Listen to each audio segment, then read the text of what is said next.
6 na araw na ngayon mula nang natitines sa Kamara ang dating kadre na si Jeffrey K. Eric Celis at dating NTF-ELCAC spokesperson Dr. Lorraine Badoy matapos silang makontempt habang dinidinig ng House panel ang prangkisa ng SMNI noong nakaraang linggo.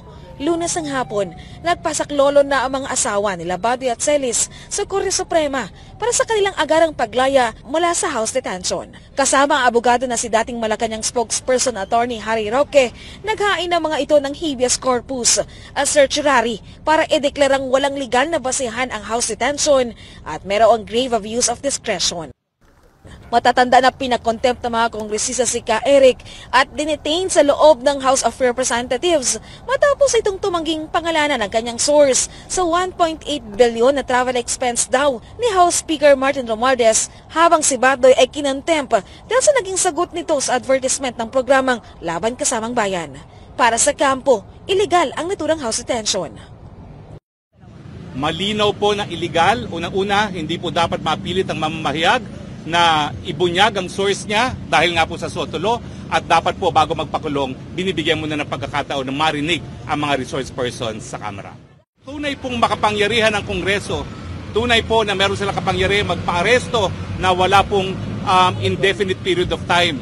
Pero meron pong mas makapangyarihan sa mga congressman at congresswomen, yan po ang saligang batas. At narito kami sa Korte Suprema para dumulog sa Korte Suprema para muli panindigan po ang supremacy ng ating saligang batas.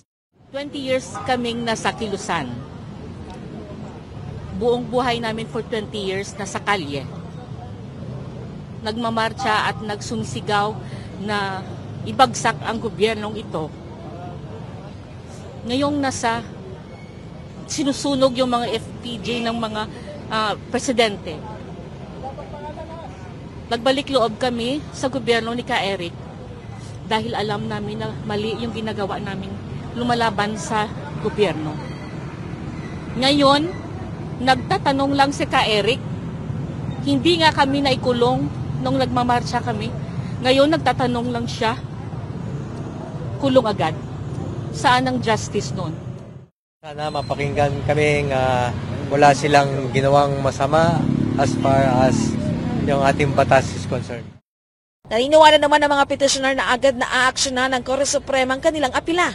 Gusto ng mga asawa nila Badoy at Celis na makasama mga ito bago ang Pasko. Sa kanilang petisyon, gusto nilang makalabas ng House detention ang dalawa bago o sa December 15. Na nag-file kami, naglagay po sila ng rush na annotation. Kasi ang habeas corpus po, mataas na prioridad ng hukuman. Dahil ang habeas corpus, matagal na pong sandata yan para pangalagaan ang kalayaan ng mga mamamayan. So naniniwala po kami na didinggin kaagad ng Korte Suprema to dahil ito nga po ang pinakamataas na prioridad sa ating hukuman. In the spirit of Christmas, na siguro in God's will, masusolusyonan agad ito. Gusto niyo po makasama sa Pasko? Siyempre, ang ina ni K. Eric ay noon pang Martes hanggang ngayon na umiiyak umagat hanggang gabi. Kaya ang labang ito ay hindi lang para kay Eric, para rin sa buong pamilya namin. Pamilya, kailangan makasama namin yung aming asawa. Sana mapakinggan kami ng Supreme Court na medyo agabyado sila sa nangyari sa kanila. So hopefully they will rule in our favor. Samantala, binaliwala naman ng asawa ni Celis ang mga kritisismo sa ginagawang hunger strike ng kanyang asawa habang nakakulong sa pasilidad ng Kamara.